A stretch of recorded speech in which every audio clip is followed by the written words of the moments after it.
एक बार एक बड़े से हॉल में बहुत सारे लोग बैठे थे। वहाँ पर दुनिया का एक बहुत ही बड़ा स्पीकर आने वाला था और सब लोग उनकी बातें सुनने के लिए वहाँ पर आए थे। लगभग 10 मिनट के बाद वह स्पीकर स्टेज पर आ जाता है और वह बोलता है कि अगर आपने मेरी बात ठीक से सुन ली और समझ ली तो आपकी ज़िंदगी पूरी तरह से बदल जाएगी। उसके बाद वह अपने जेब से एक बिल्कुल नया चमकता हुआ 500 रुपये का नोट निकालता है और उसको ऊपर करके सबसे पूछता है कि ये नोट आप में से किसको चाहिए।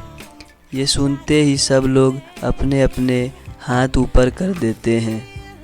वह स्पीकर बोलता है कि ये नोट मैं आप में से किसी एक को दूंगा, लेकिन इसके लिए आपको थोड़ा वेट करना हो।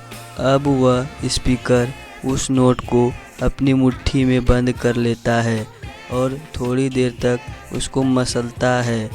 अब उस नए नोट में सल पड़ जाते हैं और वह थोड़ा पुराना सा दिखने लगता है और वह एक किनारे से थोड़ा फट भी जाता है।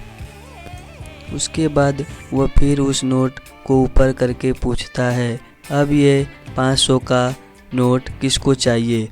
इस बार भी सभी लोग अपने हाथ ऊपर कर देते हैं। तब स्पीकर ने उस नोट को ज़मीन पर गिरा दिया और उस नोट पर 3 से 4 बार पैर रख दिया। इससे नोट और भी पुराना हो गया और उस पर थोड़ी मिट्टी भी लग गई थी। फिर उन्होंने उस नोट को ऊपर किया और पूछा कि अब बताओ, अब इस नोट को आप में से कौन लेना चाहता है।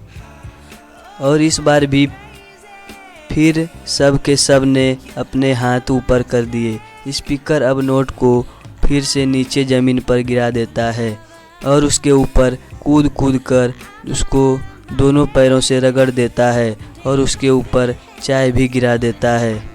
अब नोट इतना गंदा हो जाता है कि उसको पहचानना भी मुश्किल होता है।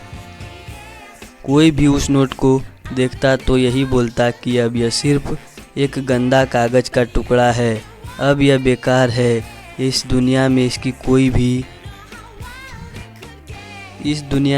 कोई कीमत नहीं है। स्पीकर ने एक बार फिर उस नोट को उठाया और ऊपर करके सबसे पूछा, अब इस नोट को कौन लेना चाहता है।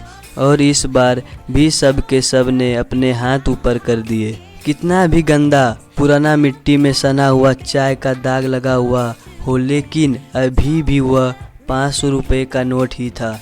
ज़िंदगी कई बार बड़े बड़े झटके देती है। आप एग्ज़ाम में फ़ेल हो जाते हो या जॉब के इंटरव्यू के बाद आपका सिलेक्शन नहीं होता। जब आपका बुरा समय चल रहा होता है और आप सिचुएशन का सामना कर रहे होते हो, उसके बाद आपको लगने लगता है कि आप सफलता के लायक ही नहीं हैं। आपको लगता है कि दूसरे लोग आपसे बेटर हैं, आप किसी काम के नहीं। हमेशा याद रखो, आपकी इससे कोई फर्क नहीं पड़ता। हमेशा याद रखो, इससे कोई फर्क नहीं पड़ता। कितने बार सिचुएशन का सामना किया है, आप कितने बार सिचुएशन का सामना किया है, आपकी वैल्यू हमेशा कितने बार फेल हुए हो, आपकी वैल्यू हमेशा वही रहेगी जो पहले थी।